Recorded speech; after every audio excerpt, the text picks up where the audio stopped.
Hey guys, it's Will here. I'm going to go through the markets again like I do each video, and I'm also going to show you how you can set up a tab with multi-windows here. Like I've got all the different sectors, and you can just see this all at once. And when you change it to weekly, they all change at the same time. And so we'll get into that. So first of all, I've got this tab here, and this shows charts for the markets, and I've got on the left side various watch lists with different tabs, so you can put a lot of information in a short amount of space.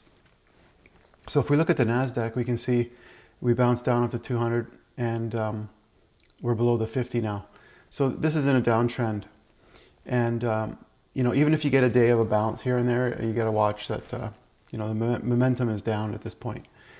If you switch to like a weekly chart, your momentum is heading down here. It hasn't crossed back up below the 50 week, and monthly as well. If you want to go there, you can see that it's crossed down. So we're definitely in a downtrend. So, you know, I wouldn't be looking at the NASDAQ in particular.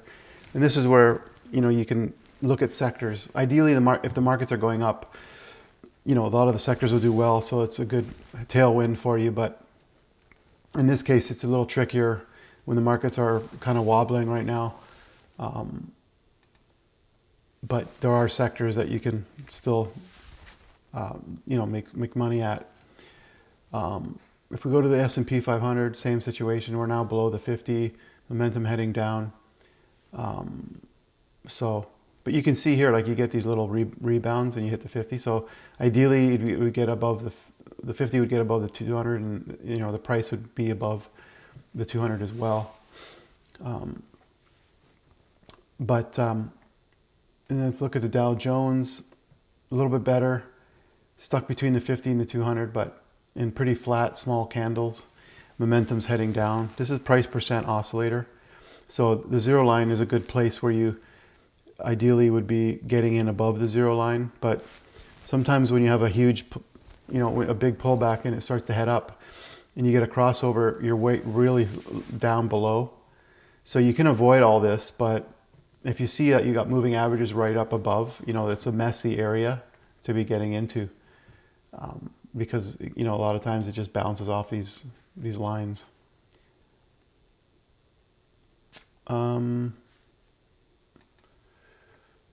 This is the Toronto Stock Exchange. It's you know, it's a bit higher up because it's got oil and gas and metals, resources and stuff like that. But really small candles and heading kind of flat sideways. But the momentum is heading down. IWM in the States. You can see that we're kind of in this channel. We're at the bottom of the channel. So it's possible you can get a bounce at this point. But, you know, this is on the daily chart, the momentum's heading down and you're below the 50-day. So when I go to sectors, I talked about this before, I can find strong sectors not just looking at the daily change, but I've got columns for 90, 30-day, and 5-day performance, so I can sort and sort of see. So it kind of ignores, in a sense, the noise of the charts by just looking at what's actually gone up and what percentages. You can figure that out when you draw your line. Like if I hold the left mouse button and draw a line, I see this pop up with the percent, and I can sort of figure out distances. But this is a quick way to see all the gains. If you want to get TC2000, there's a free trial or $25 off purchase. The link is in the description of the video below. I've got the US gold plan. I've got the gold plan and the US real-time data, in case you're wondering which one to get. But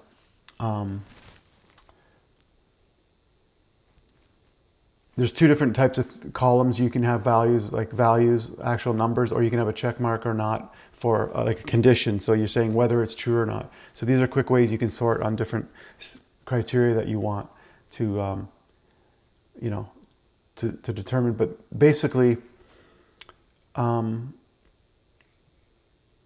there's different ways you can find out sectors. You can look at the sector here and click on each one. There's not that many. And look at the chart. Energy is really good. But what I did was I created another tab here called sectors. And for the US, what I did was I put a bunch of sectors here. And the way you do that is if you you want to create a new tab, let's say a new layout, you click on this tab here down at the bottom right, and it pops up different types of windows. And so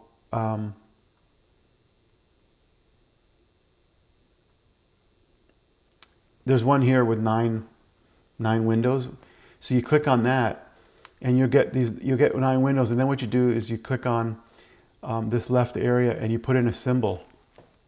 So it'll initially use the symbol of whatever chart you're on. But what you want to do is you just type in your symbol, but you want to turn off the this thing here, which is the symbol link. Otherwise, they'll all change at the same time. So it kind of links all the charts together. So if you click off that and then change the ticker, and then so I put XLE, XLF, which is energy, financial, XLP, which is, it shows here consumer staples, XLI, XLV, XLU, XLY, XLK, XLRE, real estate, technology. I don't have every single one, but there's 9 of them, and I could add more. But the other thing I did was when I put this chart in here, I right click on it and say edit chart properties. And then on edit plots, I turned off the indicators. Like I clicked the X. I got rid of the moving averages and all that stuff just to give you, more space for the chart. So with a quick look here, I can see this chart, energy is doing well. Staples is doing well, but it's starting to curl a little bit. Some of these are curling down a little bit here. And this one's down. Like it's in an uptrend, but pulling back. Healthcare, technologies pulled back quite a bit. Little pullbacks on the real estate, slowing down on the utilities. So energy is really the main strong one at this point.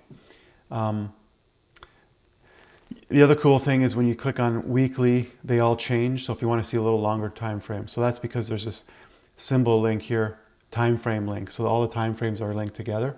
So if I go monthly, I can see, we're in a nice uptrend in some of these, like utilities had a good month here. Some of these are curling down or pulled back. Healthcare looks decent. Staples, utilities, energy. If we go to weekly, they still look good. Staples, utilities. Healthcare had a bit of a negative week. And the other thing to keep note on is when you identify strong sectors, you can also figure out, which ones are strongest sectors. So if I go back to that chart I had, let's say healthcare and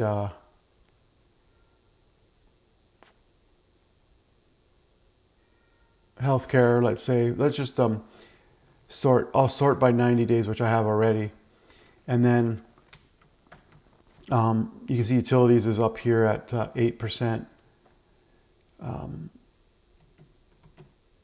But when you get down to real estate and then healthcare, you're at -6% for 90 days.